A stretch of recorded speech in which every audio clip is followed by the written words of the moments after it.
Yu-Gi-Oh! Has a rarity problem. Make sure you guys smash the crap out of that subscribe button so you guys don't miss out more awesome content. Let's talk about the rarity problem with this game, shall we? We have so many different rarities available to us.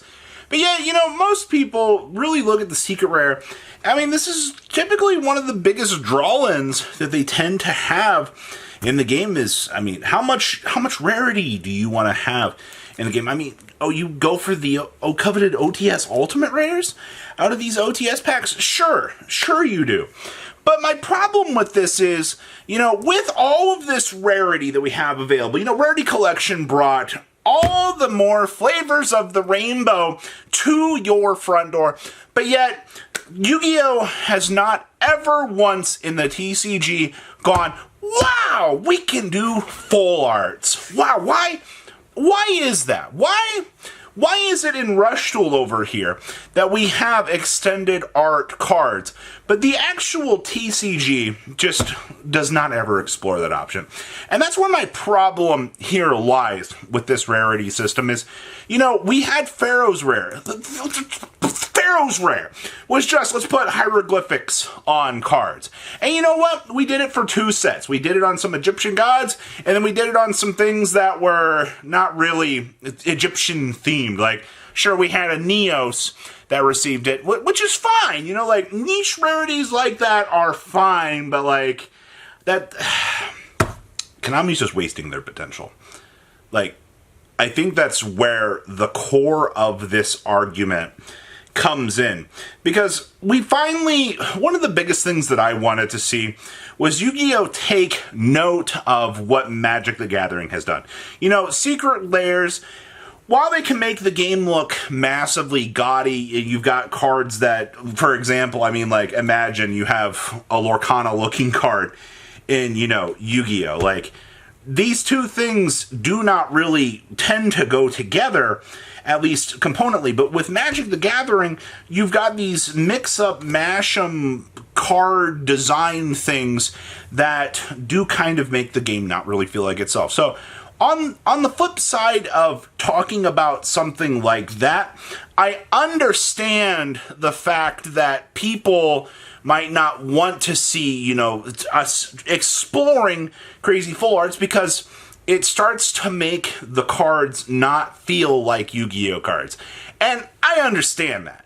But if you've had the potential to do this for so long, and if it's such a success over in Rush Duel, then why are we not implementing this into the TCG? Is it because Rush Duel cards are designed more for kids than the version of Yu-Gi-Oh! That it is now?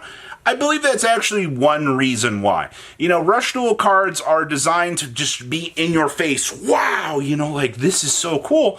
Meanwhile, those of us that grew up with the original Yu-Gi-Oh! Trading card game, most of us look at it and go, oh, okay, this is supposed to be formatted like this.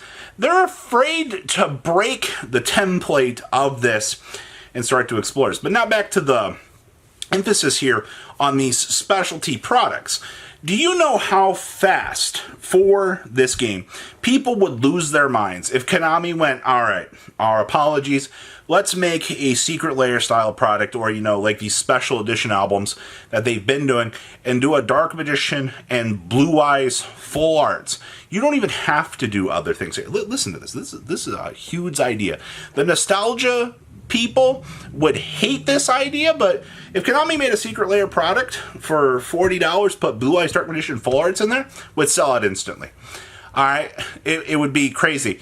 All right, it's got to have a cheap price point, and it's got to have full arts in it or something unique to it. We can continue to print alt art, and that does work. It is a fresh thing, but this, it all comes down to, how many of these cards have these crazy different rarities, the sheer amount of different rarities that we have, and just, you're pushing quarter. Actually, this year is a good example. You've got quarter centuries. I still personally think it's the Starlight at home with the gold lettering, but it was the replacement to Starlight Rare. While a lot of people did like Starlight Rare simply, the only difference between these is it says 25th anniversary or 25th in like the logo, and it has a gold name instead of a secret rare. Fantastic, by the way. But you've also got Collector's Rare over here in these side sets, and they're like, hey, now you can have quarter century and Collector's Rare available in the same set. And a lot of people aren't really big fans of, oh boy, Collector's Rare. You could have just made that a quarter century, proving to us that you could have done this. So there's a lot of thoughts to talk about in Rarity, just in general with this game. I think Rarity Collection as a set is a fantastic idea. Giving people the chance to get their preferred rarity of cards is good. But also printing cards to be available in the lower rarities is good. One other thing I do want to mention here that I find very interesting, especially with like some things that Japan was doing, was like these tie-in campaigns to some of the restaurants. Korea did one with a pizza chain. Japan did one with a burger restaurant, and they gave like alternate art cards, but they just had like the burgers in the background, and they were available, and they were like parallel foiling commons. I want to see more things. I guess that ties into the alt art department out here, because the moral of the story for this video is like, you have all of these different options available to you in terms of, hey, we have, secret rare, ultimate rare, the galactic in-your-face, forgotten about Pharaoh's rare. At this point, it's genuinely, you have a fine selection available to you. And it's not like, I understand like printing things in higher rarity, this is an entirely different discussion. Purposely printing things in higher rarities and having them be harder to acquire is the thing. But the thing is, the rarity problem stems from Konami not fully utilizing what they have available to them. And it just amazes me that this game has so many different directions that it can go to capitalize on these things. And, one thing I think Battles of Chaos did teach us was you can put a random Dark Magician card into a set, and you can watch people go crazy to try to chase this alt art Bandai Dark Magician. And it took up a common slot, so it wasn't going to be in the same slot every single time. And that was a pain in the butt to find. I actually missed one when we were opening up some packs a long time ago. Fun fact. But like that's the case of like a good rarity, to try out. These random insert gotcha things. We reference Magic the Gathering out here. I know Yu-Gi-Oh! Will never go down the serialized card route, because that's just kind of against what Yu-Gi-Oh! Itself wants to do, but I think it would be relatively cool to see what Yu-Gi-Oh! Could do if they opened up the doors to more of this. But contrary to popular belief, I do want to see alt arts more readily available. I do want to see some full arts. Like, come on. Push the idea of full art. You can do it for Dark Magician and boys. If you're afraid of these cards stripping away the identity of the game, then do it on iconic cards. All right? I don't understand why we have not tried this concept yet, to me.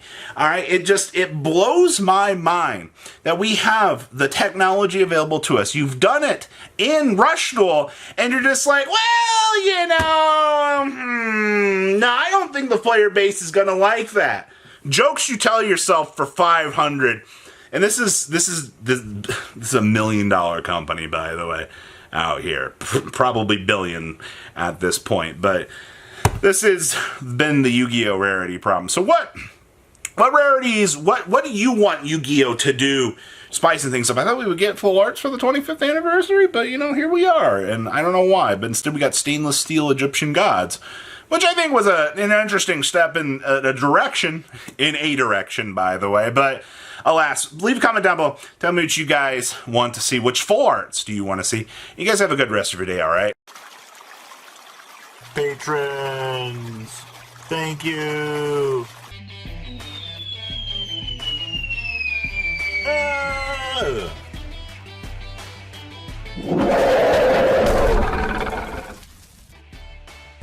Thank you so much for watching. Check out these other videos.